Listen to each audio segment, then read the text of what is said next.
যেভাবে লেখা আছে আমি সেভাবেই পড়ছি। লিখছেন, আসসালামু আলাইকুম রাসেল ভাই এবং প্রিয় শ্রোতা, আশা করি আপনারা সবাই ভালো আছেন, সুস্থ আছেন এবং নিরাপদে আছেন। আপনাদের সবাইকে জানাচ্ছি হ্যালোউইনের ভয়ঙ্কর শুভেচ্ছা।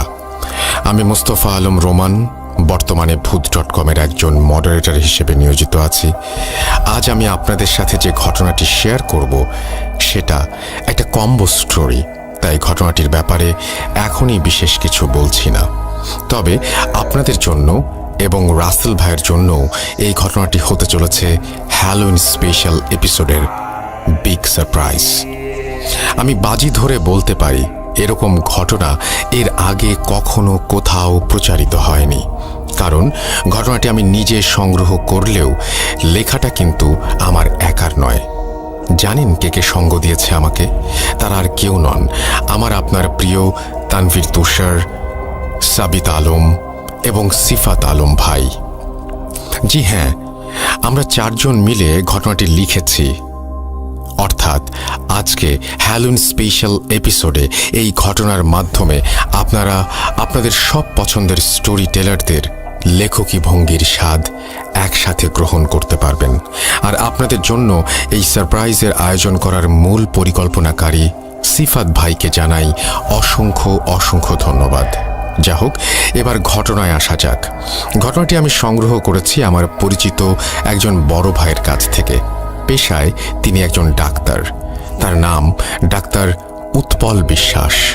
ভূত এফএম এবং ভূত.কমের অনেক বড় একজন ভক্ত হবার কারণে তার বহুদিনের ইচ্ছে ছিল ঘটনাটি শেয়ার করার, কিন্তু পর্যাপ্ত সময় আর বাংলা লিখতে খুব একটা পারদর্শী না হওয়ায় তিনি ঘটনাটি লিখে পাঠাতে পারেননি।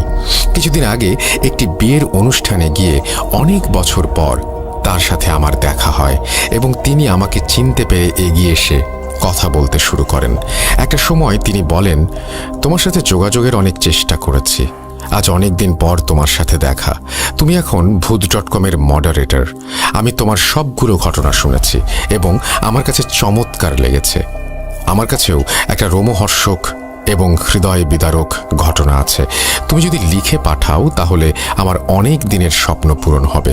উৎপল ভাইয়ের কথা শুনে আমার আর তর্স হয়েছিল না, তাই অনুষ্ঠান শেষে বিকেলবেলা তাকে নিয়ে একটা চায়ের দোকানে বসে পড়ি ঘটনা শোনার জন্য। ভেবেছিলাম ঘটনাটি তিনি আমাকে ঠিক যেভাবে বলেছেন আমিও ঠিক সেভাবেই লিখে পাঠাবো, কিন্তু সারপ্রাইজটাকে তো এভাবে হাতছাড়া হতে দেয়া যায় না। তাই ঘটনাটা কিছুটা নাটকীয় ভঙ্গিতেই শুরু করা যাক। ঘটনা 1। সময়টা 2013 সালের 26 মে। পড়ন্ত বিকেল। স্বাভাবিকভাবে আর 5টা দিনের মতো সেদিনের বিকেলটিও। রৌদ্র তাপে পিচ ঢালা রাস্তায় মানুষের চলাফেরা যেন নিত্যদিনের মতো।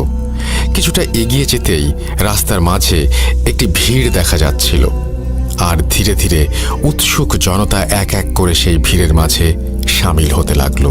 সময়ের সাথে সাথে ভিড় বাড়তে থাকে, আর সেই ভিড়ের মাঝেই সবাই আবিষ্কার করে স্কুল ইউনিফর্ম পরা 16-17 বছর বয়সী এক কিশোরকে, যে কিনা রাস্তার মাঝে অচেতন অবস্থায় পড়ে আছে। অনেকেই মনে করে ছেলেটি হয়তো রোদের প্রচণ্ড তাপে মাথা ঘুরে পড়ে গিয়েছে।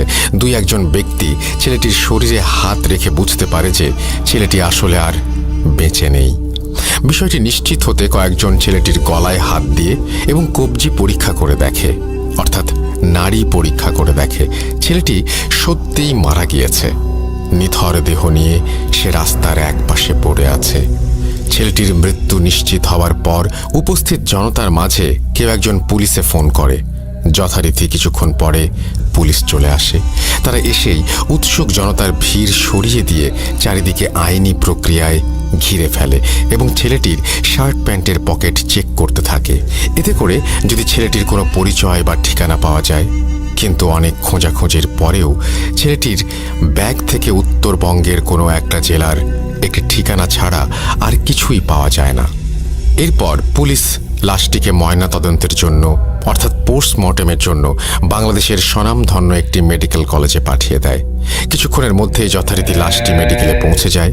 সেখানে থাকা একজন চিকিৎসক লাশটিকে শেষবারের মতো পরীক্ষা করে এবং একটি স্ট্রেচারে করে মর্গে পাঠিয়ে দেন। অল্প কিছু সময়ের মাঝেই ডোম চলে আসে। ডোম ছিল মধ্যবয়স্ক একজন পুরুষ, মাথায় কাঁচা পাকা চুল আর মুখে চাপ দাঁড়ি। সেই মুহূর্তে সে নেশায় একদম বুঁদ হয়েছিল। ডোমরা সাধারণত এমনই হয়ে থাকে, লাশ কাটার আগে তাদের প্রচুর পরিমাণে নেশা করতে হয়। ডোম পোস্টমর্টমের জন্য রেডি হয়, কিন্তু কর্তব্যরত চিকিৎসক তখনও অনুপস্থিত। মেডিকেলের একজন স্টাফ এসে তাকে খবর দিয়ে যায় ডাক্তারের আসতে একটু দেরি হবে। ডোম অনেক এক্সপেরিয়েন্সড হবার ফলে সে ডাক্তারকে ছাড়াই লাশ কাটা শুরু করবে বলে ভাবে, আর সাথে এও ভাবে যে লাশের অর্গ্যানগুলো কেটে আলাদা করে রাখলে ডাক্তার সাহেব পরে এসে স্বল্প সময়ে সেগুলো দেখে নিয়ে কাজ শেষ করতে পারবে। এই ভেবে সে লাশ কাটতে শুরু করে দিল। লাশ কাটার এক পর্যায়ে গলার মাঝ বরাবর একটা অংশ কাটার পর সেই ডোম সেখানে একটি পাথর দেখতে পেল। রক্ত লেগে থাকার কারণে পাথরের রং বোঝা যাচ্ছিল না, বিধায় সে পাথরটি নিয়ে পাশে থাকা বালতির ভেতরে অর্থাৎ বালতির পানিতে ধুয়ে দেখল যে নীল রঙের একটি পাথর। পাথরটি দেখে বেশ দামি বলে মনে হচ্ছিল, তাই সে লোভ সামলাতে না পেরে পাথরটি নিজের প্যান্টের পকেটে ঢুকিয়ে ফেলে আর ভাবতে থাকে যে এই পাথর বিক্রি করেই নেশার সামগ্রী কেনা যাবে। এরপর সে লাশ কাটা শেষ করবে। ঠিক এমন সময় কর্তব্যরত চিকিৎসক চলে আসেন মর্গে, আর অনেকটা সময় নিয়ে লাশের বিভিন্ন অর্গান চেক করে উনি ডমকে বলেন, ছেলেটির মৃত্যুর কারণ আমার বোঝা হয়ে গেছে, আপনি লাশের সেলাই সহ বাকি কাজ শেষ করে ফিরে যেতে পারেন, আমি বেরোচ্ছি। এই বলে ডাক্তার মর্গের রুম থেকে বেরিয়ে চলে যান, আর ডোম লাশটি সেলাই করছিল। এমন সময় সে এক পুরুষ কণ্ঠের করুণ সুরে কান্নার আওয়াজ শুনতে পায়। কান্নার আওয়াজটা এতটাই করুণ ছিল যে যে কোনো ব্যক্তির কানে গেলে কষ্টে তার বুক ফেটে যাবে। ডোম তার সেলাই থামিয়ে মনে মনে ভাবছিল, এত বছর ধরে এখানে কাজ করছি, আজ পর্যন্ত কিছুই শুনলাম না, আবার কিছু দেখলামও না, তাহলে হঠাৎ এমন কান্নার আওয়াজ কোত্থেকে আসছে? যাকে মনে হয় আজকে একটু বেশি নেশা করে ফেলেছি, তাই এসব ভুলভাল শুনছি। মনে মনে নিজের সাথে এসব কথা বলে ডম তার লাশ সেলাইয়ের কাজে মনোযোগ দেয়। লাশ সেলাই প্রায় শেষ। ঠিক এমন সময় সে শুনতে পায় কোনো পুরুষ কণ্ঠ খুব সুন্দরভাবে তাকে বলছে, যেটা নিয়েছ সেটা দয়া করে ফেরত দিয়ে দিও, না হলে বড় ক্ষতি হবে। ডোম এই কথা শুনে সেলাই বন্ধ করে দেয় আর প্রচণ্ড ভয়ে ঘামতে থাকে। সে একটু সাহস নিয়ে জিজ্ঞাসা করে, কে কে কে কথা বলছে, কে? ডোমের কথা শেষ হবার আগেই সেই পুরুষ কণ্ঠ আবার বলে ওঠে, যা নিয়েছ ফেরত দিয়ে দিও, নইলে বড় ক্ষতি হবে। এবার ডোম আরো ভয় পেয়ে যায়, কিন্তু সে নিজেকে সান্ত্বনা দিয়ে ভয় কাটাতে শব্দ করতেই থাকে, হ্যাঁ হ্যাঁ হ্যাঁ, আজকে হয়তো একটু বেশি চড়িয়ে ফেলেছি, তাই এসব আওয়াজ শুনছি। সে একটু ভয়ে ভয়ে লাশ সেলাই করতে করতে ভাবে, এই পাথরটা বিক্রি করে নেশার জিনিস কিনব, এটা আমি ঠিক নিয়েই যাব। এরপর সে আবার লাশ সেলাইয়ে মন দেয়। সেলাই শুরু করতেই তার মনে হতে থাকে মর্গের ভেতর সে ছাড়াও অন্য কারো উপস্থিতি আছে। তার কানের কাছে কান্নার সেই আওয়াজ যেন আরো স্পষ্টভাবে আসতে থাকে, আর একটু পর পর আওয়াজটা তার বাম কান থেকে ডান কানের দিকে, আবার ডান কান থেকে বাম কানের দিকে ঘুরতে থাকে। পরক্ষণেই কান্নার আওয়াজ থেমে যায় আর রুমটি একদম পিন ড্রপ সাইলেন্ট হয়ে যায়। হঠাৎ সেই নীরবতা ভেঙে আবারও ডোম শুনতে পায় কেউ রুমের চারটা কোণা থেকে একসাথে বলছে, ফিরিয়ে দাও, দয়া করে ফিরিয়ে দাও, ওটা নিয়ে যেও না এখান থেকে, ফিরিয়ে দাও। ডোম সব শুনে অস্থির হয়ে নিজেকে বলতে থাকে, সব ভুল, আমি ভুল শুনছি আমি। এভাবেই নিজের সাথে কথা বলতে বলতে ডোম লাশ সেলাই শেষ করে ফেলে, আর সে ভয়ে ভয়ে খুব দ্রুত লাশটিকে ঢেকে দেয় আর হিমাগারে রেখে তড়িৎ বেগে মর্গ ত্যাগ করে। কিছুক্ষণ পর পুলিশ আসে ময়নাতদন্তের কাজ শেষ হয়েছে কিনা জানার জন্য। ময়নাতদন্ত শেষ হয়ে গেছে দেখে মেডিকেলের সমস্ত পেপার ওয়ার্ক সম্পূর্ণ করে লাশটিকে ছেলেটির ব্যাগে থাকা একটি ঠিকানায় পাঠাবার জন্য অ্যাম্বুলেন্সের কাছে হস্তান্তর করা হয়। জীবনে প্রথমবারের মতো মাইক্রোবাসের স্টিয়ারিং ছেড়ে অ্যাম্বুলেন্সের স্টিয়ারিংয়ে হাত রাখলেন অ্যাম্বুলেন্স চালক। তার জীবনের প্রথম ভাড়ায় এই লাশটি বহন করে নিয়ে যেতে হবে প্রায় 1.5 ঘন্টার পথ। হাসপাতালের সব ঝামেলা মিটিয়ে লাশ নিয়ে ঠিক 10টায় রওনা দিলেন অ্যাম্বুলেন্স চালক ও তার সহযোগী লাশটির প্রথম গন্তব্যস্থল ছেলেটির এলাকার থানায়। হাসপাতাল থেকে বেরিয়ে প্রায় 1.5 ঘন্টার পথ। যতদূর চোখ যায় বিস্তৃত খোলা মাঠ আর ফসলি জমি, সাথে পাকা রাস্তার দুপাশে বড় বড় গাছের সারি। রাতে অ্যাম্বুলেন্সের হেডলাইটের আলোতে এক মোহনীয় পরিবেশ তৈরি হয়েছে রাস্তা জুড়ে। কিছু দূর যেতেই অ্যাম্বুলেন্স চালক একটা ক্ষীণ ফিসফিস শব্দ শুনতে পেলেন। ঠিক বোঝা যাচ্ছে না কে বলছে বা কি বলছে, ফিসফিস করে বলছে। তিনি আরো ভালোভাবে খেয়াল করলেন এবং শুনতে পেলেন পুরুষ কণ্ঠে একটা চাপা আর্তনাদ খুব করুণ সুরে ভেসে আসছে তার কানে। রাস্তার মাঝে যা কিছু ঘটে যাক না কেন, আপনি দয়া করে গাড়ি থামাবেন না। এই ফিসফিস শব্দ অ্যাম্বুলেন্সের চালক বেশ কয়েকবার শুনতে পেলেন। তিনি শব্দের উৎস খুঁজে না পেয়ে পাশে থাকা সহকারীকে বললেন, তুই কি কোনো ফিসফিস আওয়াজ শুনতে পাচ্ছিস? তার সহকারী অনেকটা অবাক হয়ে তার দিকে তাকিয়ে বললেন, কই না তো। অ্যাম্বুলেন্স চালক বললেন, আমার মনে হচ্ছে কেউ ফিসফিস করে কথা বলছে, রাস্তার মাঝে কোনোভাবেই গাড়ি থামাবেন না, এরকম, সাথে করুণ আর্তনাদ। এটা শুনে সহকারী বললেন, ভাই, এই রাতে নির্জন রাস্তায় বাতাসের শব্দ ছাড়া আর কিছুই নাই। আপনি নতুন নতুন অ্যাম্বুলেন্স চালাচ্ছেন, তাই হয়তো মনের ভুলে এই সব শব্দ শুনছেন। আমি তো কিছু ইস্যুটি নাই, এটা হয়তো আপনার মনের ভুল। আপনি নিশ্চিন্তে গাড়ি চালান, কোনো সমস্যা নেই, মাত্র তো এইটুকু পথ। সহকারীর কথা শুনে অ্যাম্বুলেন্স চালকও মনের ভুল ভেবে আবার স্বাভাবিকভাবে গাড়ি চালানো শুরু করেন। এভাবে কিছুক্ষণ গাড়ি চালানোর পর চালক খেয়াল করলেন অন্ধকারের রাস্তার দুপাশে দুজন মানুষ দাঁড়িয়ে হাত উঁচু করে সাহায্য চাইছেন।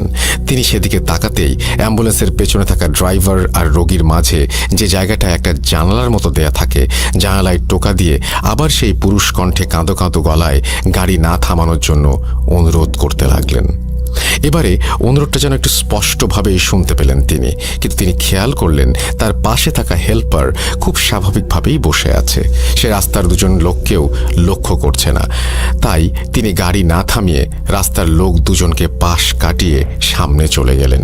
কিছু দূর গাড়ি চালানোর পরে চালক খেয়াল করলেন রাস্তার পাশে আবারও সেই দুইজন লোক আগের মতোই হাত তুলে দাঁড়িয়ে সাহায্য চাচ্ছে। তবে এবার ব্যাপারটি চালক এবং হেল্পার দুজনেই একসাথে দেখে। ঠিক সেই সময়ে চালক আবার শুনতে পান সেই করুণ সুর, পুরুষ কণ্ঠ বলে চলেছে, আমি আপনাকে হাত জোর করে অনুরোধ করছি, দয়া করে গাড়ি থামাবেন না। চালক এবারও মনের ভুল ভেবে গাড়ি থামাতে চাওয়ার কথা হেল্পারকে বলে। হেল্পার বলে, ভাই, গাড়ি থামিয়েন না, নির্জন রাস্তা, রাতে এমন করে অনেক ডাকাতি হয়। কিন্তু চালক একজন মহিলা মানুষকে সাথে দেখে তাদের কাছে গিয়ে গাড়িটা দাঁড় করালেন। চালক এবং হেল্পার খেয়াল করলেন রাস্তায় দাঁড়িয়ে থাকা লোক দুজন মাঝবয়সী পুরুষ এবং মহিলা। পুরুষ লোকটি এগিয়ে এসে জানালেন সম্পর্কে তারা স্বামী স্ত্রী এবং কিছুক্ষণ আগেই তার স্ত্রীর মা মারা গিয়েছেন, তাই রাস্তার পাশে দাঁড়িয়ে তারা যাওয়ার জন্য একটা গাড়ির খোঁজ করছিলেন। চালক ও হেল্পার এতক্ষণে মহিলার দিকে খেয়াল করে দেখলেন তার পরনে সুন্দর একটা গাঢ় নীল রঙের শাড়ি। চালক এবং হেল্পার দুজনেই বেশ অবাক হলো এই ব্যাপারটা দেখে। মহিলার মা মারা গিয়েছেন, অথচ তিনি এত সুন্দর করে গাঢ় নীল শাড়ি পরে এসেছেন। এবার পুরুষ লোকটি বললেন, ভাই, এই মুহূর্তে একটা জরুরি কাজের জন্য আমি তার সাথে যেতে পারছি না, তাই দয়া করে আপনি ওকে পৌঁছে দিন, ভাড়া যত লাগে আপনাকে দেব। চালক তখন বললেন, কিন্তু সমস্যা হলো অ্যাম্বুলেন্সের সামনে তো কোনো জায়গা নেই, আর পেছনে একটি লাশ। লোকটি চালকের কথা শেষ না হতেই বলে ওঠেন, আরে সমস্যা নেই, ও লাশের সাথে যেতে পারবে, ওর মা মারা গিয়েছে, এখন ওর মনের ভেতরে আর ভয় ডর বলতে কিছু নেই, আপনি দয়া করে ওকে নিয়ে যান। হেল্পার নেমে পেছনের দরজা খুলে দিলেন এবং মহিলা গাড়িতে উঠে বসলেন। লোকটাও ভাড়া মিটিয়ে উল্টো পথে হাঁটা শুরু করলো। চালক আবার অ্যাম্বুলেন্স চালাতে শুরু করলেন।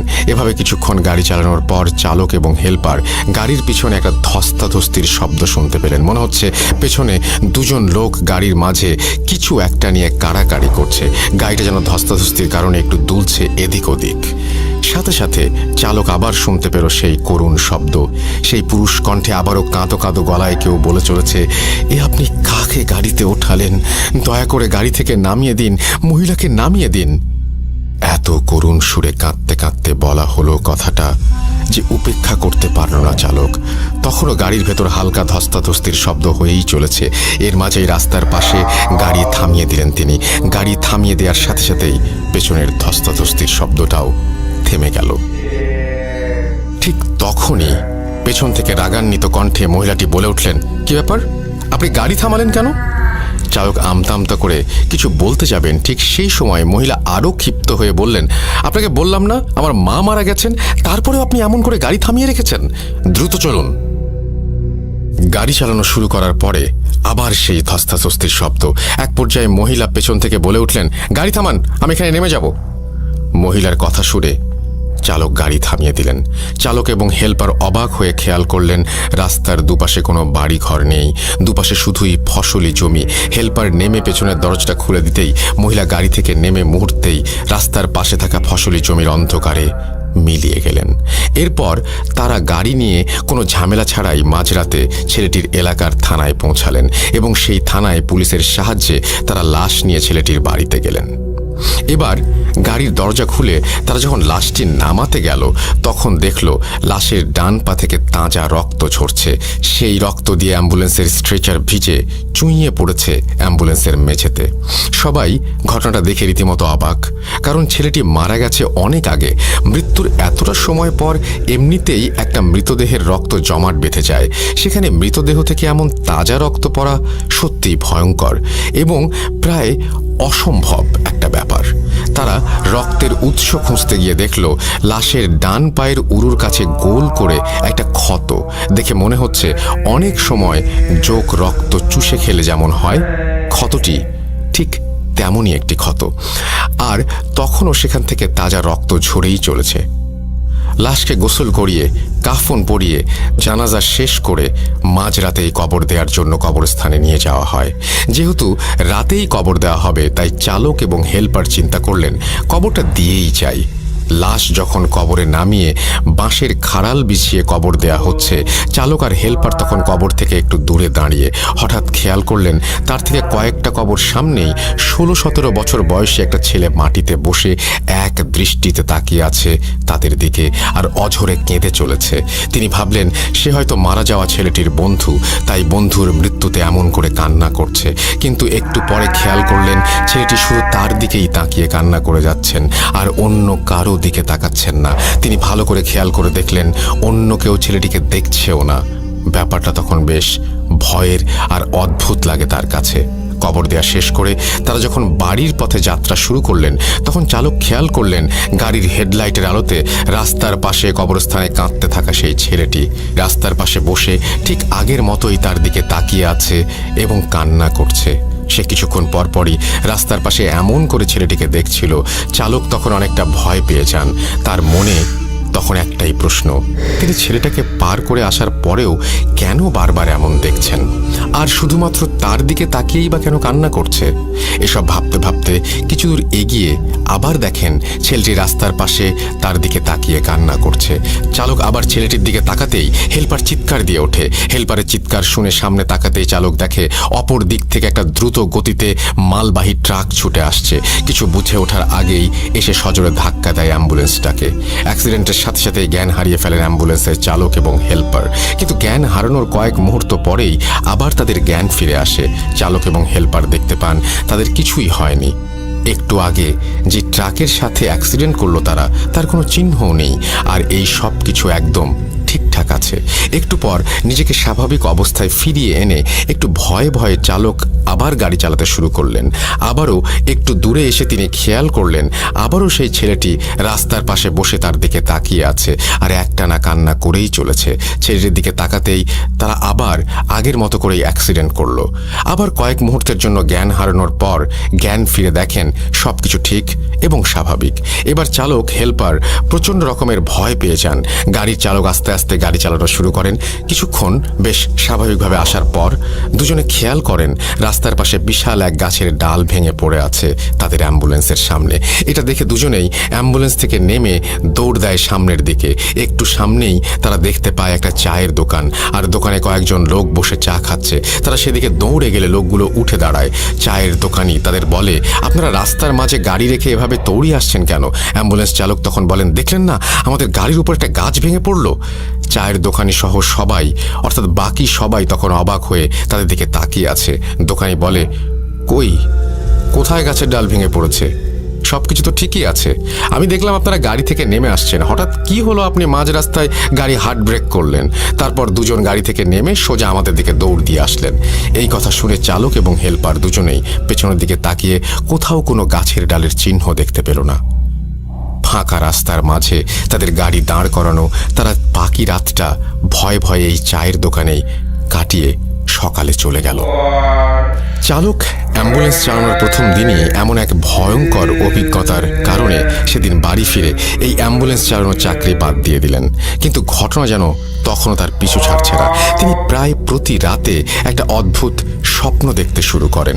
তিনি স্বপ্নে দেখেন একজন 50 ব্যক্তি তার কাছে এসে সেদিন রাতে গাড়ি থামিয়ে সেই মহিলাকে গাড়িতে তোলার ব্যাপারে খুব রাগান্বিত হয়ে অভিযোগ জানাচ্ছেন। কেন সেদিন রাতে এতবার বলার পরেও সে গাড়ি থামিয়ে ওই মহিলাকে গাড়িতে তুললেন, এটা বারবার জানতে চাচ্ছেন। এই বৃদ্ধ লোকটাকে তিনি এর আগে কোথাও দেখেননি বা চেনেন না।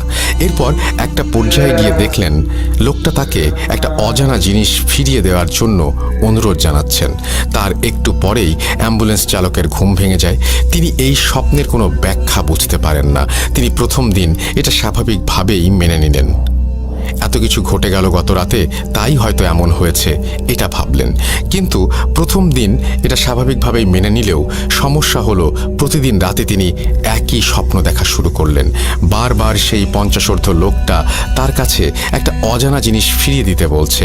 প্রায় 2 সপ্তাহ ধরে এই স্বপ্নের কোনো কুল কিনারা করতে না পেরে তিনি অনেকটা বাধ্য হয়ে সেই ছেলের বাড়িতে চলে যান। সেদিন রাতে যে বাড়িতে তিনি লাশ নামিয়ে দিয়েছিলেন সেই বাড়িতে গিয়ে দেখতে পান ছেলের বাবা মারা গিয়েছেন এবং তাকেও তার ছেলের পাশে কবর দেয়া হয়েছে। তিনি আশেপাশের কয়েকজনকে তার স্বপ্নে দেখা বৃদ্ধটির চেহারার বর্ণনা দিলেন, এমন কাউকে তারা দেখেছে কিনা। সবাই তাকে হতাশ করে দিয়ে বলে এমন কাউকে তারা কোনো দিন দেখেনি। সেখানে কোনো তথ্য না পেয়ে তিনি আবার বাড়িতে ফিরে আসেন, কিন্তু স্বপ্নের সেই লোক তার পিছু ছাড়ে না। তাই তার সাথে ঘটে চলা ঘটনার ব্যাখ্যা এবং ঘটনাগুলোর রহস্য উন্মোচনের জন্য মরিয়া হয়ে ওঠেন তিনি। এর পরিপ্রেক্ষিতেই সে যত দ্রুত সম্ভব সেই মেডিকেলে আসার জন্য রওনা হন। মেডিকেলে পৌঁছাতে পৌঁছাতে অনেকটা রাত হয়ে গিয়েছিল।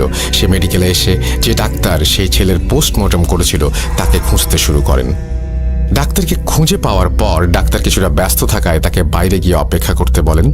ডাক্তার বাইরে এসে তাকে কি হয়েছে জিজ্ঞেস করতেই সে ডাক্তারের পেছনের দিকে অবাক চোখে তাকায়, আর কিছু বলার আগেই অজ্ঞান হয়ে মাটিতে লুটিয়ে পড়ে।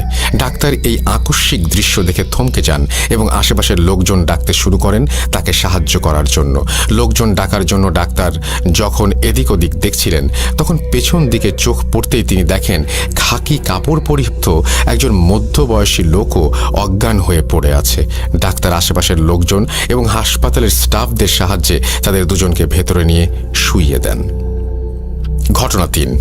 ঘণ্টাখানেক পর অ্যাম্বুলেন্স চালকের জ্ঞান ফিরে আসে এবং অনেকটা উত্তেজিত হয়েই সে ডাক্তারের কাছে গিয়ে তাকে জিজ্ঞেস করে, ওই লোকটিকে, আপনার পেছনে যে লোকটি দাঁড়িয়েছিল সেই লোকটি কোথায়? ডাক্তার তার কথা বুঝতে না পেরে তাকে জিজ্ঞেস করে সে কোন লোকটির কথা বলছে।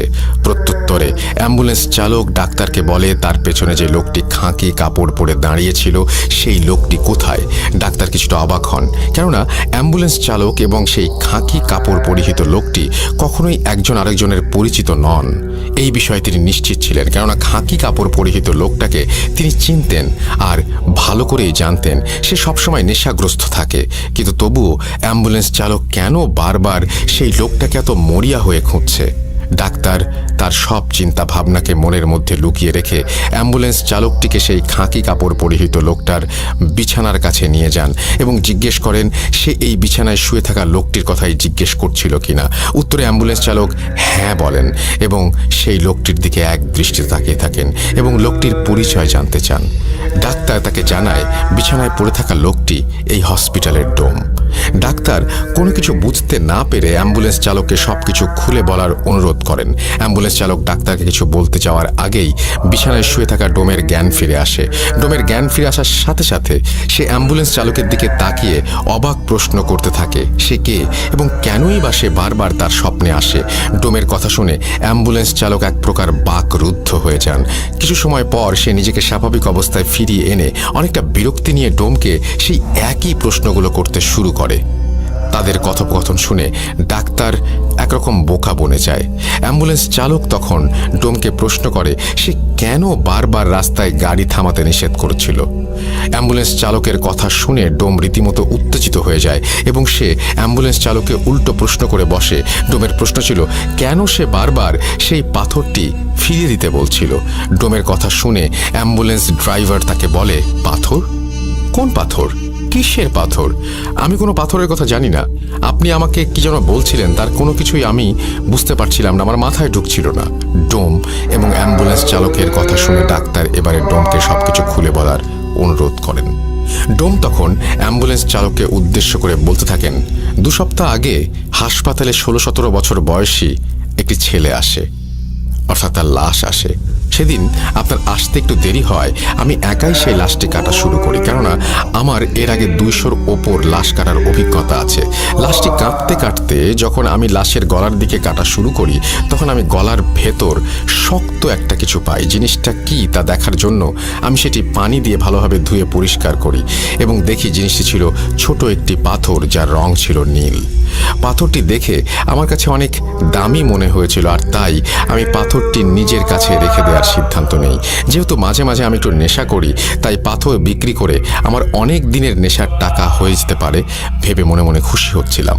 কিন্তু পাথরটি নেয়ার পর থেকেই আমি শুনতে থাকি একটি পুরুষ কণ্ঠ আমাকে কান্না জড়িত কণ্ঠে পাথরটি ফিরিয়ে দিয়ে যেতে বলছে। নেশার ঘরে থাকায় এসব আমি পাত্তা দেয়নি। লাশ কাটা শেষে বাড়ি ফিরে আসার সময় একটি স্বর্ণের দোকানে যাই পাথরটি বিক্রি করার জন্য। ভেবেছিলাম পাথরটির দাম হয়তো 30 থেকে 40 হাজার টাকা হবে, কিন্তু স্বর্ণের দোকানে যাওয়ার পর স্বর্ণকার আমাকে পাথরটির জন্য 5,000 টাকা দিতে চান। পছন্দ মতো দাম না পাওয়ায় আমি বাড়ি ফিরে এসে পাথরটি আমার ড্রয়ারে রেখে দেই। পরের দিন আমি অন্য আরেকটি স্বর্ণের দোকানে যাই এবং সেখানেও পাথরটির জন্য 5,000 টাকা দিতে চাই। এবারে আমি অন্য কোনো কিছু না ভেবে পাথরটি বিক্রি করে দেই 5,000 টাকাতেই।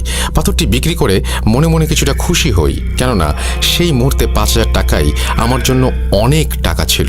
পাথর বিক্রি করে সেই টাকা থেকে আমি বাসায় আবার 300 টাকা খরচ করি এবং বাসায় এসে ঘুমানোর আগে আমার ড্রয়ারে 4,700 টাকা রেখে দেই। পরের দিন সকালে আমি যখন বাইরে যাওয়ার জন্য ড্রয়ার খুলে টাকা নিতে যাই তখন আমি দেখি ড্রয়ারে কোনো টাকা নেই আর টাকার জায়গায় সেই নীল পাথরটি রাখা। এই দৃশ্য দেখে আমি প্রচণ্ড রকমের অবাক হয়ে যাই এবং পাথরটি কিভাবে আমার ড্রয়ারে ফিরে এলো এটি নিয়ে ভাবতে থাকি।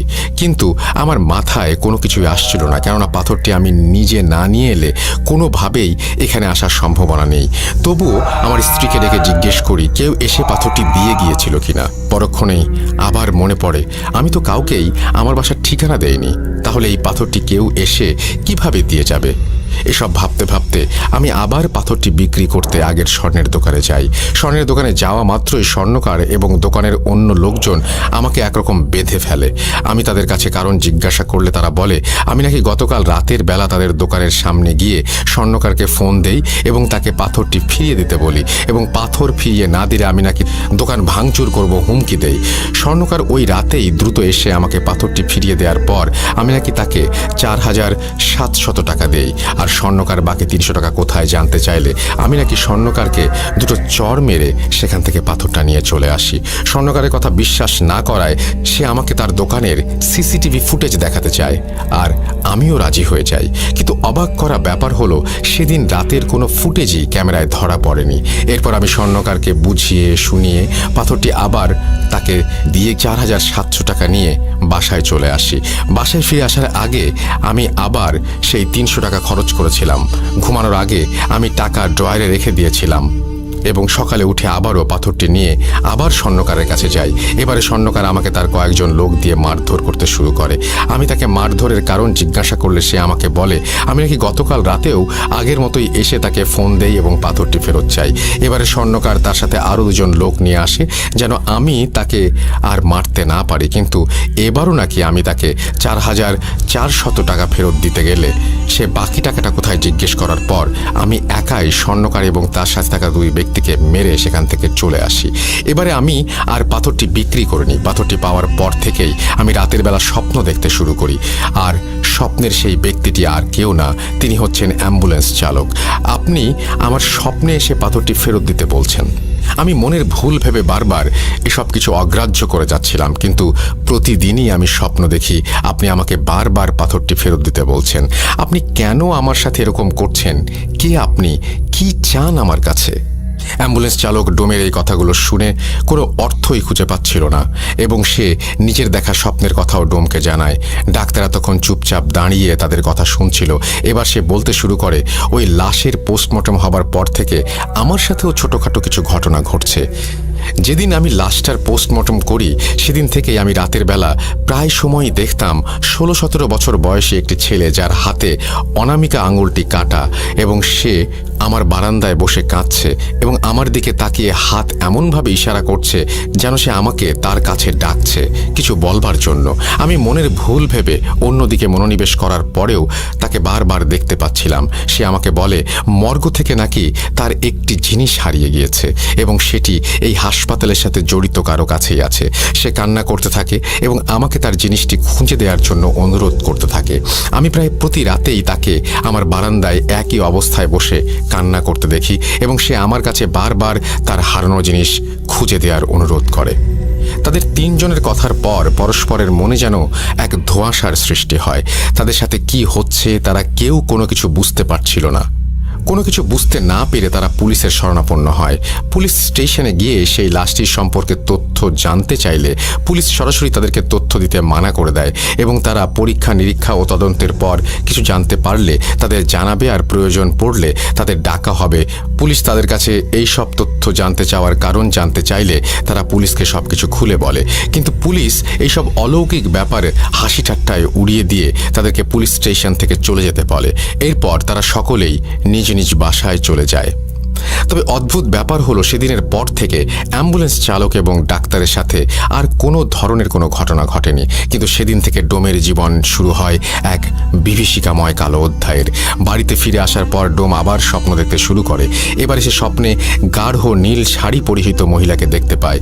মহিলা তাকে বারবার সেই অ্যাম্বুলেন্স চালককে একটি জিনিস দিতে নিষেধ করে এবং বলে যদি সে অ্যাম্বুলেন্স চালককে জিনিসটি দেয় তাহলে নাকি অনেক বড় ক্ষতি হবে। কিছুক্ষণ পর সে আবার স্বপ্নে দেখে অ্যাম্বুলেন্স চালকটি তার স্বপ্নে এসে তার কাছে কিছু একটা চাচ্ছে এবং বলছে যদি সে জিনিসটি তাকে না দেয় তাহলে নাকি সেই গাঢ় নীল শাড়ি পরিহিত মহিলা এসে তার অনেক বড় ক্ষতি করবে।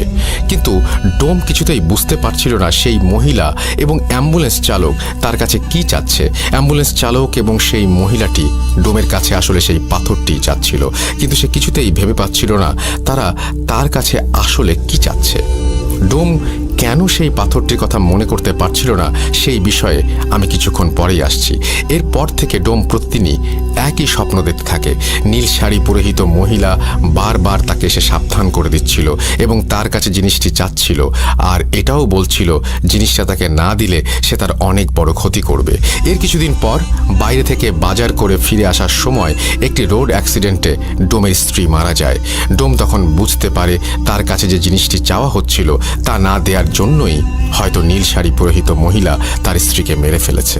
ডোমের স্ত্রী মারা যাওয়ার পর তার স্ত্রীর জানাজা পড়িয়ে দাফন করা হয়। কিছুদিন পর ডোমের স্ত্রীর কুলখানির দিন রাতে স্বপ্নে দেখে সেই শাড়ি পরিহিত মহিলাটি তার কাছে এসে জিনিসটি চাচ্ছে এবং বলছে, এখনো সময় আছে, জিনিসটা আমাকে দিয়ে দে। অ্যাম্বুলেন্স চালককে ভুলেও এই জিনিস দিবি না, জিনিসটা তুই আমায় দে। আর যদি তুই আমাকে জিনিসটা না দিস তাহলে তোর মেয়েকে হারাতে হবে, আমি চাইলে তোকেও মেরে ফেলতে পারি। এই স্বপ্ন দেখে ভয়ে ডোমের ঘুম ভেঙে যায় এবং সে ভাবে তার মেয়ের যেন কোনো ক্ষতি না হয়, তাই সে আর মর্গের কাজে যাবে না। এরপর সে সারাদিন বাসায় নিজের মেয়ের সাথে থাকতে শুরু করে। কিন্তু কিছুদিন পর কোনো এক দরকারে ডোম তার মেয়েকে নিয়ে বাসা থেকে বের হয়। দরকার শেষে মেয়ের সাথে কথা বলতে বলতে যখন বাসায় ফিরছিল তখন হুট করেই যে স্থানে ডোমের স্ত্রীর অ্যাক্সিডেন্ট করে মারা গিয়েছিল সেই একই স্থানে আসার পর সে তার মেয়ের কোনো একটা আওয়াজ শুনতে না পেয়ে যখন পেছন ফিরে তাকায় তখন সে দেখে তার মেয়েও সেই একই জায়গায় রোড অ্যাক্সিডেন্ট করেছে এবং সাথে সাথে সেখানেই মারা গিয়েছে। এই দৃশ্য দেখে সে হতবাক হয়ে যায়, তার মাথা একেবারেই যেন কাজ করা বন্ধ করে দেয়। বুকের ভেতরে চাপা কষ্ট নিয়ে ডোম তার মেয়েকে দাফন করে বাসায় ফিরে আসে। সেদিন রাতে এসে সেই নীল শাড়ি পরিহিত মহিলাটিকে স্বপ্ন দেখে ডোম। মহিলাটি তাকে বলে, তোকে বারবার সাবধান করেছিলাম আর বলেছিলাম আমাকে জিনিসটা দিয়ে দে, কিন্তু জিনিসটা দিচ্ছিস না। আবারও বলছি আমাকে জিনিসটা দিয়ে দে, তোর স্ত্রী সন্তানকে মারতে পারলে আমি তোকেও মারতে পারি, কথাটা মাথায় রাখিস। তোর পরিবার তো শেষ হয়েই গিয়েছে, কিন্তু তুই মারা গেলে তো সবই শেষ। আমি চাইলে তোকে মারতে পারি, কিন্তু তোকে আমি মারছি না, কারণ আমার দরকারি জিনিসটা তোর কাছেই আছে। বাঁচতে চাইলে জিনিসটা আমাকে দে, আর খবরদার জিনিসটা অ্যাম্বুলেন্স চালককে দিবি না। ডোমের এই স্বপ্ন দেখা শেষ হওয়ার সাথে সাথেই সে আবার স্বপ্নে অ্যাম্বুলেন্স চালককে দেখতে পায়। অ্যাম্বুলেন্স চালক তাকে বলে, জিনিসটা দয়া করে আমাকে দিয়ে দিন, আপনার পরিবারের দুজন সদস্য ইতোমধ্যে মারা গেছে, আপনি যদি বাঁচতে চান তাহলে জিনিসটা আমাকে দিয়ে দিন দয়া করে, সেই মহিলা আপনাকেও মেরে ফেলবে। কিন্তু ডোম কিছুতেই বুঝতে পারছিল না তার স্বপ্নে দেখা দুজন ব্যক্তি তার কাছে কি চাচ্ছে আর সে কিভাবেই বা সেই জিনিস তাদেরকে দেবে। এসব চিন্তা তাকে প্রায় পাগল করে ফেলে। তাই সে একদিন তার বন্ধুর কাছে তার সাথে ঘটে যাওয়া ঘটনাগুলো শেয়ার করে। ডোমের বন্ধু তার কথা শুনে এক হুজুরের সাথে দেখা করার পরামর্শ দেয় এবং বলে তার নাকি একজন পরিচিত হুজুর আছে, সে চাইলে নাকি তার বন্ধু তার সাথে দেখা করিয়ে দেবে। ডোম তার বন্ধুকে সেই হুজুরের সাথে দেখা করিয়ে দেওয়ার কথা বলে, কেননা সে এসব আর সহ্য করতে পারছিল না। পরের দিন সকালে ডোমের বন্ধু তাকে ফোন দিয়ে বলেন তার এলাকার মসজিদের ইমামের সাথে তিনি কথা বলেছেন এবং ইমাম সাহেব ডোমের সাথে বিকেলে দেখা করতে চেয়েছেন। বিকেলের দিকে ডোম একটু ঘুমিয়ে পড়ে এবং স্বপ্নে সেই মহিলা তার সামনে হাজির হয় এবং তাকে বলে, না না না না, ভুলেও এই কাজ করিস না, ওই হুজুর তোর কোনো উপকার করতে পারবে না, বাঁচতে চাইলে জিনিসটা আমাকে দে, আর এই হুজুরের সাথে দেখা করতে যাস না, কোনো লাভ নেই। স্বপ্ন দেখে ভয়ে ডোমের ঘুম ভেঙে যায়। সে ভাবে যত দ্রুত সম্ভব তার হুজুরের সাথে দেখা করা উচিত। এই ভেবে ডোম খুব দ্রুত বাসা থেকে বের হয় হুজুরের কাছে যাবার উদ্দেশ্যে। কিন্তু রাস্তায় যেখানে তার স্ত্রী এবং মেয়ের ওর অ্যাক্সিডেন্ট করে মারা গিয়েছিল সেখানেই কাকতালীয়ভাবে তার সাথেও একটি দুর্ঘটনা ঘটে এবং সে পায়ের হাঁটুর নিচ থেকে পুরো অংশ চিরকালের জন্য হারিয়ে ফেলে। রাস্তার আশেপাশে থাকা মানুষজন তাকে ধরাধরি করে হাসপাতালে নিয়ে যায়, আর হাসপাতালে থাকা অবস্থায় ডোম স্বপ্নে দেখে সেই নীল শাড়ি পরিহিত মহিলা তার স্বপ্নে এসে তাকে বলছে, তোকে মানা করেছিলাম হুজুরের কাছে যেতে, তোর এই ভুলের জন্য তুই নিজেই নিজের ক্ষতি করে বসলি, তোকে আগেও বলেছি আমি চাইলে তোকেও মেরে ফেলতে পারি, কিন্তু আমার অতি প্রয়োজনীয় জিনিসটা তোর কাছেই আছে, আমি তোকে এই জন্য মারছি না, জিনিসটা আমাকে দিয়ে দে। অ্যাক্সিডেন্টের পর ডোম প্রায় 3 দিনের মতো হাসপাতালে থাকে। এরই মধ্যে ডোমের সেই বন্ধু তার অ্যাক্সিডেন্টের খবর পেয়ে দ্রুত মসজিদের সেই ইমাম সাহেবকে নিয়ে হাসপাতালে চলে আসে। ইমাম সাহেব এসে ডোমের সাথে কি কি ঘটেছে বা ঘটে চলেছে তার সবকিছু জানতে চাইলে ডোমটাকে সবকিছু খুলে বলে। ঘটনা 4। ডোমের কাছ থেকে সবটা শোনার পর ইমাম সাহেব তাকে সান্ত্বনা দিয়ে সাময়িক সময়ের জন্য বাইরে বেরিয়ে আসেন। কিছুক্ষণ পরে তিনি ভেতরে গিয়ে যা বলেন তা শুনে সবাই প্রায় বাকরুদ্ধ হয়ে যায়।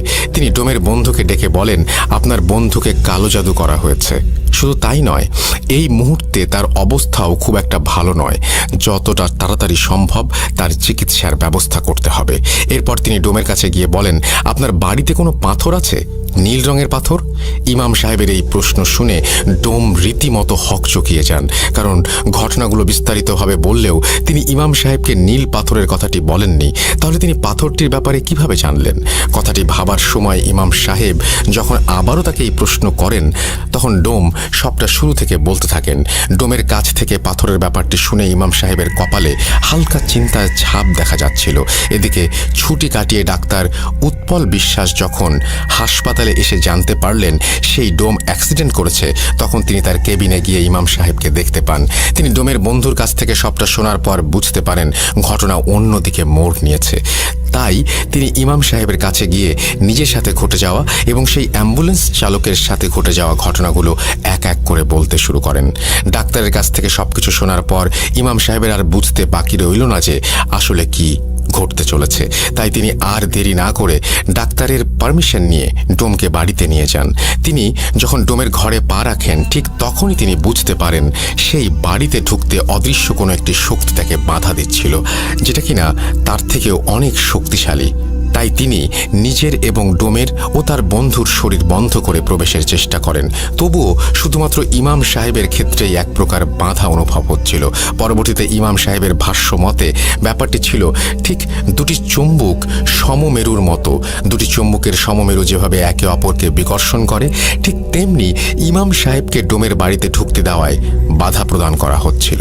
পরিস্থিতির অবনতি হতে পারে ভেবে তিনি ডোম এবং তার বন্ধুকে ভেতরে পাঠান পাথরটি নিয়ে আসার জন্য।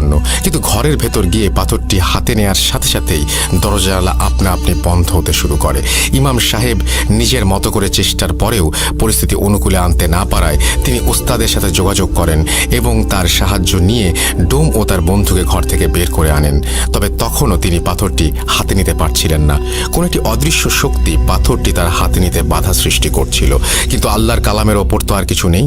তাই বিভিন্ন তদবিরের মাধ্যমে তিনি পাথরটি নিয়ে একটা সাদা বাক্সে বন্দি করে নেন। এই ঘটনা চলাকালীন ইমাম সাহেব নিজের তদবিরের মাধ্যমে পুরো ঘটনাটি জেনে গিয়েছিলেন। কিন্তু এই ঘটনাগুলো ঘটার পেছনে যাদের হাত ছিল, তিনি তাদেরকে খুঁজে তাদের মুখ থেকে এই ঘটনা শুনতে চেয়েছিলেন। তাই তিনি দেরি না করে 16-17 বছর বয়সী ছেলেটির বাড়িতে খোঁজ নিয়ে সেদিকে রওনা হন। সেই এলাকায় যাওয়ার পথে ইমাম সাহেব রাস্তায় একজন কিশোরকে দেখতে পান, যে কিনা তার দিকে অপলক দৃষ্টিতে তাকিয়ে কেঁদে চলেছে। কিন্তু সেই কিশোরের মলিন মুখেও মিষ্টি একটা হাসি। প্রথমে ব্যাপারটি তিনি বুঝতে না পারলেও রাস্তায় কয়েকবার ঘটনাটি লক্ষ্য করার পর তিনি সবটা বুঝতে পারেন। গন্তব্যস্থলে পৌঁছে তিনি সরাসরি ছেলেটির বাড়িতে চলে যান এবং তার মায়ের সাথে কথা বলেন।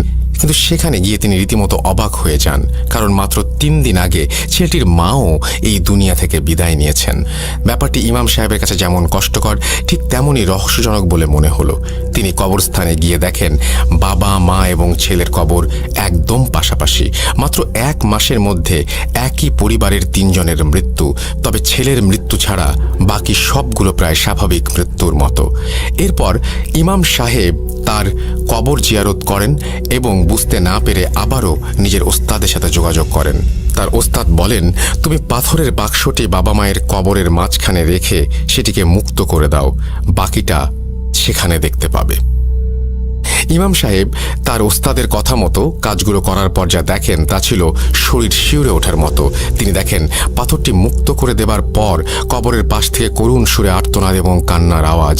ব্যাপারটি দেখে তিনি কিছুটা ভয় পেয়ে যান। তবে তিনি যখন সালাম দিয়ে কথা বলার চেষ্টা করেন, তখন অদৃশ্য কেউ তার সালামের উত্তর নিয়ে কবরের পাশ থেকে বলতে শুরু করেন।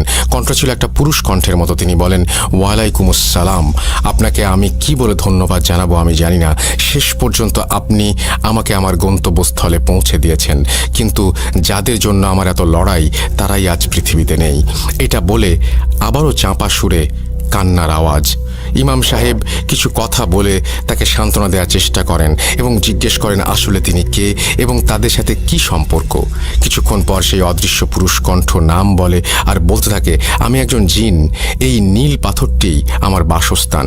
আমাকে আমার গুরু এই 3 জনের সেবায় নিয়োজিত করেছিলেন। তারা ছিলেন অত্যন্ত ভালো মানুষ। মূলত আমার বাবা ছিলেন ওনাদের পূর্বপুরুষের রক্ষক। বংশ পরম্পরায় আমার কাঁধেও ওনাদের রক্ষার দায়িত্ব পড়ে। আমি অনেক চেষ্টা করেছি তাদেরকে রক্ষা করার, কিন্তু কিছু বিশ্বাসঘাতকের কারণে আজ সব হারাতে হলো, এমনকি এই পরিবারটাকেও। ইমাম সাহেব সবটা শুনে সেই বিশ্বাসঘাতকের ব্যাপারে জানতে চাইলে সেই জিনটি তার কাছ থেকে 3 দিনের সময় চেয়ে নেয় এবং বলে সেই বিশ্বাসঘাতকদের ইমাম সাহেবের মাধ্যমে সে সবার সামনে নিয়ে আসতে চায়। ইমাম সাহেব বাড়ি ফিরে যাওয়ার আগে সেই জিনটি একটি নির্দিষ্ট জায়গায় পাথরটি রেখে আসতে বলেন এবং ইমাম সাহেব জিনটির কথা মতো কাজ করে বাড়িতে ফিরে যান। প্রথম দিন কোনো সমস্যা দেখা না দিলেও তৃতীয় দিন রাতে ইমাম সাহেব একটি স্বপ্ন দেখেন। তিনি দেখেন সামনে একজন নীল শাড়ি পরিহিত মহিলা এবং কালো পাঞ্জাবি পরিহিত পুরুষ দাঁড়িয়ে আছে। তাদের চেহারা একদম অস্পষ্ট। তিনি দেখলেন সেই 2 জন ব্যক্তি কাকে যেন জোর করে ফাঁসিতে ঝুলিয়ে দিয়ে অট্ট হাসি হাসতে হাসতে চলে গেলেন। এরপর ঠিক ফজরের আজানের সময় তার ঘুম ভেঙে যায় এবং তিনি আল্লাহর কাছে এই ধরনের বাজে স্বপ্ন থেকে মুক্তি চেয়ে বাঁ পাশে 3 বার থুতু ফেলেন। দিনটা বেশ ভালোই কাটছিল। ওই দিন সন্ধ্যা 6:30টার দিকে তিনি মাগরিবের নামাজ পড়িয়ে বাড়ি ফেরার পথে পেছন থেকে একজনের সালাম শুনে দাঁড়িয়ে পড়েন। কণ্ঠস্বর বেশ পরিচিত। তিনি বুঝতে পারেন এ সেই নীল পাথরের ভেতরে থাকা জিন। আজ 3 দিন পূর্ণ হওয়ায় সে সেই বিশ্বাসঘাতককে ধরিয়ে দিতে এসেছে। কিন্তু প্রথমেই জিনটি বলে ওঠে, হুজুর, একটি দুঃসংবাদ আছে। সেই ডোম আজ ভোর রাতে মারা গিয়েছে। সিলিং ফ্যানের সাথে তার লাশ এখনও ঝুলছে। এটা শুনে ইমাম সাহেবের ভোর রাতের স্বপ্নের ব্যাপারটা মনে পড়ে যায়। তিনি হম্বিতম্বি করে বাড়ি গিয়ে পুলিশকে ফোন করে সবটা জানায় এবং পুলিশ সেই ডোমের লাশ উদ্ধার করে। কিন্তু তদন্তের সময় পুলিশ ইমাম সাহেবকে দোষী ভেবে বসে, কারণ সেই এলাকায় কেউই ডোমের মৃত্যুর ব্যাপারটা জানে না। কিন্তু ইমাম সাহেব এত দূর থেকে সবটা কিভাবে জেনে গেলেন?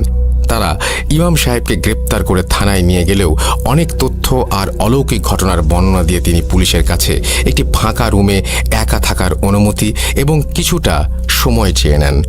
পুলিশ সবটা শোনার পর তার নিজেকে প্রমাণের জন্য একটি শেষ সুযোগ দেন এবং একটি কক্ষে একা রেখে আসে। ইমাম সাহেব সেই কক্ষে যাবার পর আসন বসিয়ে জিনটিকে ডাকেন এবং বিশ্বাসঘাতকদের ব্যাপারে জানতে চান।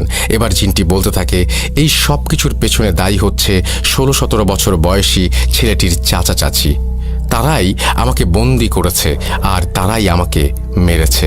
তারা চেয়েছিল আমাকে বন্দি করে অসৎ কাজে ব্যবহার করবে, কিন্তু আল্লাহর অশেষ রহমতে আমি বেঁচে গিয়েছি। ওই চাচা চাচি সবাইকে মেরে স্বার্থ হাসিলের পর গা ঢাকা দেওয়ার জন্য ওই ছেলের বাড়িটিই বেছে নিয়েছে। আপনি যত তাড়াতাড়ি সম্ভব পুলিশের সাহায্য নিয়ে তাদের আটক করুন, নয়তো তারা আরও মানুষের ক্ষতি করবে। জিনের কাছ থেকে সবটা শোনার পর ইমাম সাহেব তাকে বিদায় দিয়ে পুলিশকে সবটা জানান। তবে পুলিশ এ ব্যাপারে বিশ্বাস করতে নারাজ। ইমাম সাহেব পুলিশকে শেষবারের মতো ভরসা করার অনুরোধ জানালে পুলিশ ব্যাপারটি বুঝতে পারে এবং ফোর্স নিয়ে বেরিয়ে পড়ে। সত্যি বলতে ব্যাপারটি অবিশ্বাস্য হলেও সত্য যে পুলিশ বাড়িতে রেড দেওয়ার পর 2 জন ব্যক্তিকে খুঁজে পায় যারা সেখানে তন্ত্রবিদ্যা চর্চা করছিল। তাদের কাছ থেকে 2টো বই, একটা মাথার খুলি এবং একটি পাত্রে 3টি অনামিকা আঙুল পাওয়া যায়। 2টো আঙুল ডান হাতের এবং একটা বাঁ হাতের। পুলিশ সবকিছু সংগ্রহ করে তাদের আটকের পর ফিরে এলে ইমাম সাহেবের মাধ্যমে আস্তে আস্তে সব রহস্য উন্মোচিত হতে থাকে। সেই চাচা চাচির কাছ থেকে শোনা ঘটনার প্রতিটি অংশ গায়ে কাঁটা দেওয়ার মতো। মানুষ এতটা জঘন্য হতে পারে তা কল্পনারও বাইরে। চাচাচি ইমাম সাহেব এবং পুলিশের কাছে ঘটনাটি যেভাবে বলেছিলেন আমিও ঠিক সেভাবে লেখা শুরু করছি। চাচা, আমি তখন অনেক ছোট, পরিবারের সবচেয়ে ছোট সদস্য হওয়ায় আদরের পরিমাণটা বেশি হলেও কোনো উপহার বা আবদার পূরণের দিক দিয়ে সবার কাছে বড় ভাইয়ের কদর ছিল বেশি। আমাদের 2 ভাইয়ের মধ্যে বড় ভাইকে আব্বা সবচেয়ে বেশি ভালোবাসতেন। ভাই যা চাইতেন আব্বা তাই দিতেন, কিন্তু আমার ক্ষেত্রে এমনটা ছিল না। তাই ছোট থেকে আমার মনে একটা ক্ষোভ জমতে থাকে।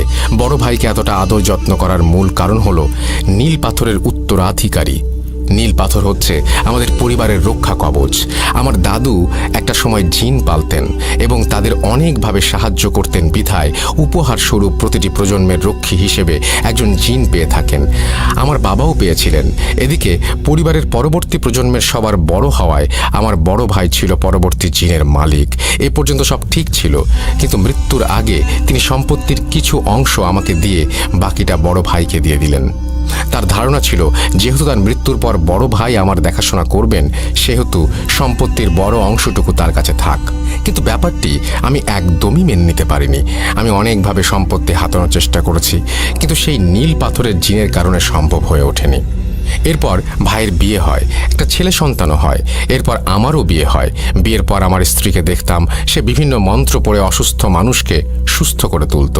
তাই আমিও তার কাছ থেকে বিষয়গুলো শুনে আগ্রহী হয়ে শিখতে থাকি।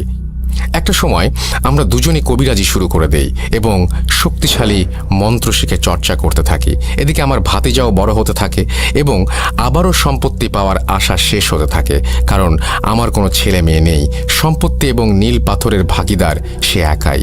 তাই এই ব্যাপারে আমি আমার স্ত্রীর সাথে আলোচনা করলে সে ভাতিজাকে আমাদের দোকানে নিয়ে আসতে বলে। সেখান থেকে আমরা কবিরাজির মাধ্যমে মানুষকে সুস্থ করে দিতাম। আমিও বড় ভাইয়ের সাথে কথা বলে ভাতিজাকে শহরে পাঠিয়ে দিতে বলি এবং ভালো স্কুলে পড়াবার আশ্বাস দেই। বড় ভাই আমাকে বিশ্বাস করে ভাতিজাকে পাঠিয়ে দিলে আমি রোজ স্কুল শেষে তাকে দোকানে নিয়ে বসাতাম এবং আমাদের কাজগুলো দেখিয়ে তাকে আকৃষ্ট করার চেষ্টা করতাম। এমনই একদিন আমাদের পরিকল্পনায় আমরা সফল হই। আমার ভাতিজা মন্ত্র পাঠ করে অলৌকিকভাবে মানুষকে সুস্থ করার বিষয়ে অনেকটা আগ্রহী হয়ে যায় এবং আমাদের কাছে কবিরাজি শিখতে চায়।